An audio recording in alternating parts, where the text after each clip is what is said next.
acho isso muito complexo porque, lógico que minha visão ela é de uma pessoa leiga, mas se eu tô observando alguma coisa desse ponto, aquilo se torna observável com a luz viajando, né? Mas ela viajou um tempão até uma hora que se torna observável. É isso aí. Aí Ela quando se captou. torna observável, eu calculo a distância que falta para ela É percorrer isso o aí. restante do caminho, É isso. só que ela já tá percorrendo um caminho há um tempão já. O Bruno tá bugado. É, muito doido. Mas essa questão do tempo que a gente tá explorando aqui, o que me chamou a atenção foi a primeira frase que você falou, Pedro. De que, olha, não há nenhum tipo de impedimento de que isso pudesse acontecer. E aí, já voltando àquela hipótese da simulação, onde parte de premissas, partindo da premissa que não tem nenhum tipo de impedimento, então a chance de alguém ter feito isso existe. Só que o poder desse cara é tão supremo, né? Se ele pode alterar a linha do tempo e criar linhas paralelas, que ele não vai deixar isso comercialmente acessível para as pessoas. Será que já existe? Então, se a gente for considerar aquela festa que o Hawking deu para os viajantes do tempo, eu acho que não. Sabe dessa história? Não, não sei. O Stephen Hawking publicou uma carta num jornal avisando que dentro de 6 meses, num dia, uma data específica, ele ia fazer uma festa só para viajantes do tempo. Então, caso você fosse um viajante do tempo, por favor, vá nessa festa. Era isso, né? Ele mandou isso antes, aí. né? Isso E mesmo. aí a ideia era que quando a festa acontecesse, só ia, eu acho que o lugar ele só ia divulgar depois da festa acontecer. Isso. Que, então, Porque aí o cara que era viajante do tempo. caso alguém viajasse no tempo, pudesse ir na festa. Gênio. E a foto é dele na festa sozinho. Então, acho que Não deu certo. não deu certo. Ou se deu, provavelmente as pessoas escondem isso muito bem. Mas, assim, existem Muito bom, tantos Daniel. problemas associados com viagem no tempo que eu de verdade não... Embora não exista um impedimento físico, eu não acho que seja possível. Só por causa dos problemas gerados. Aham. Porque, vamos supor que eu tenho uma máquina do tempo. E aí, por algum momento, sei lá, motivo, um fóton, uma partícula de luz, entra nessa máquina. E aí ela vai para o passado. E aí esse fóton depois sai da máquina no passado, percorre a linha do tempo normal e entra na máquina de novo.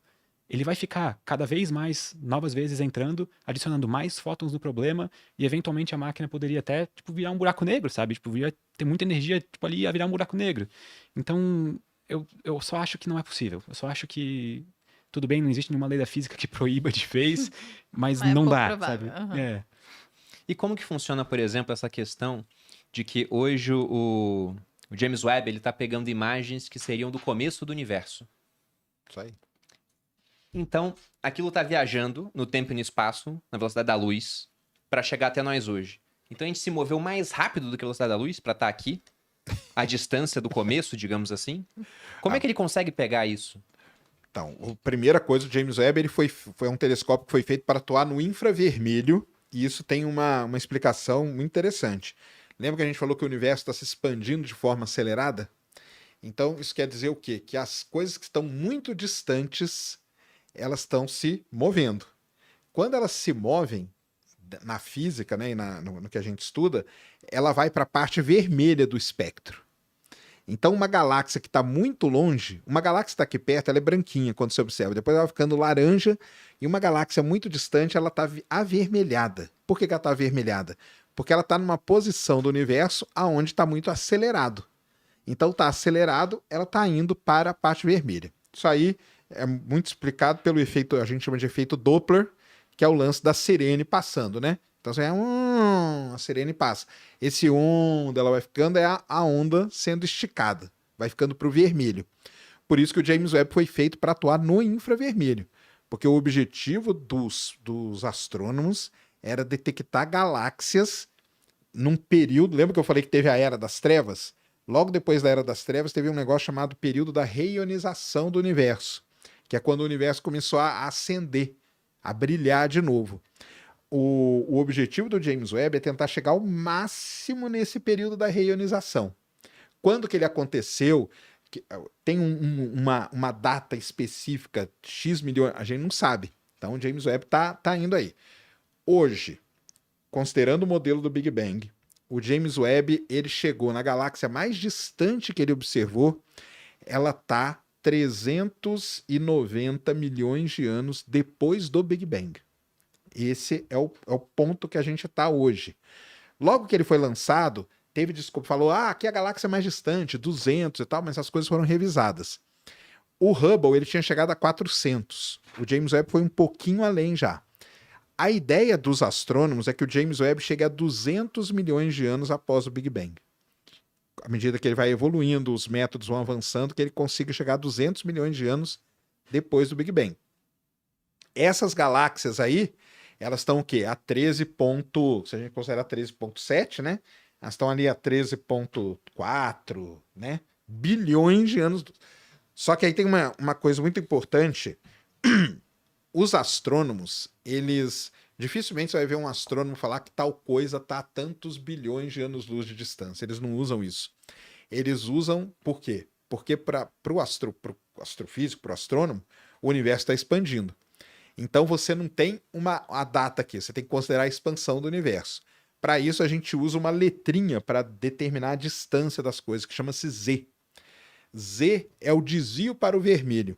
Lembra que eu falei que a galáxia ela vai para o vermelho? A gente consegue medir esse desvio.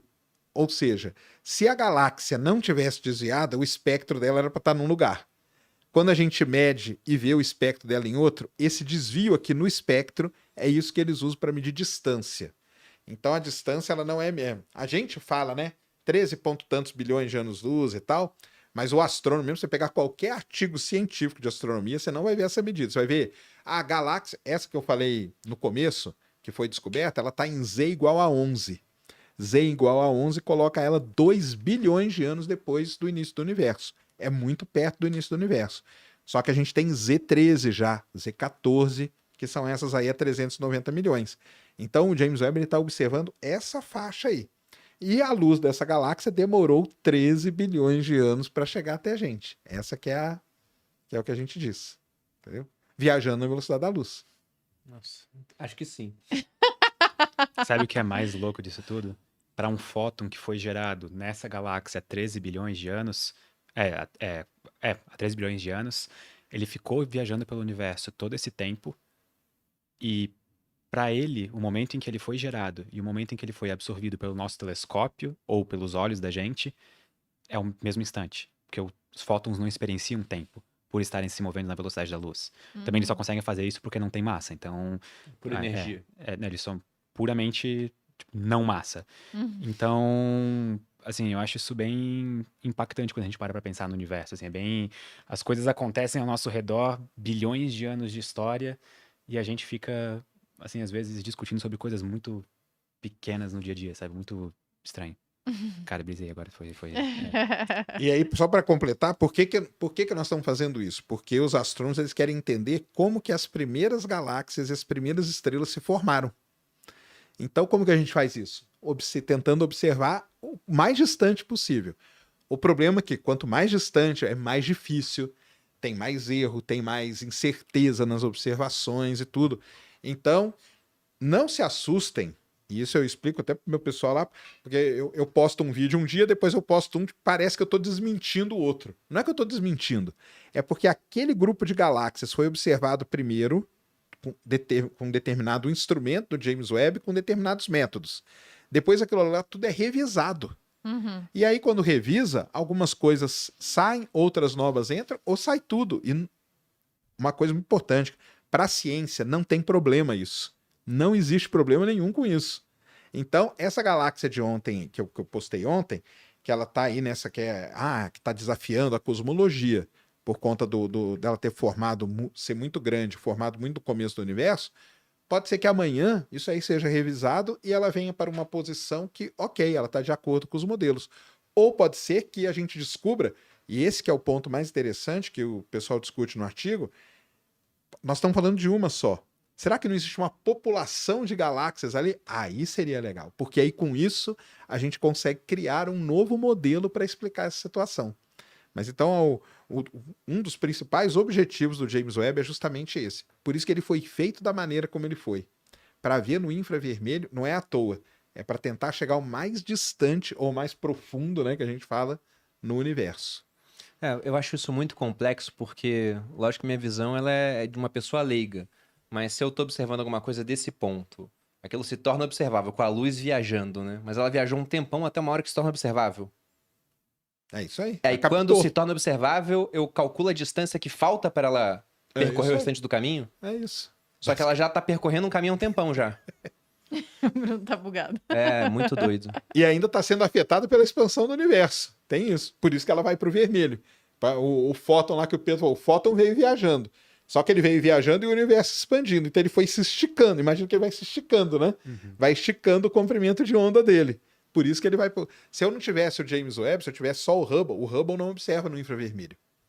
Então, vamos dizer, o Hubble tem uma visão limitada até um certo ponto, porque tem um determinado ponto nesse período aí da reionização que se eu não olhar no infravermelho, eu não vou ver nada, porque as coisas estão todas avermelhadas. Por quê? Porque esse fóton está esticando, ele está vindo na nossa direção e ao mesmo tempo ele está sofrendo com a expansão. E aí, saindo desse macro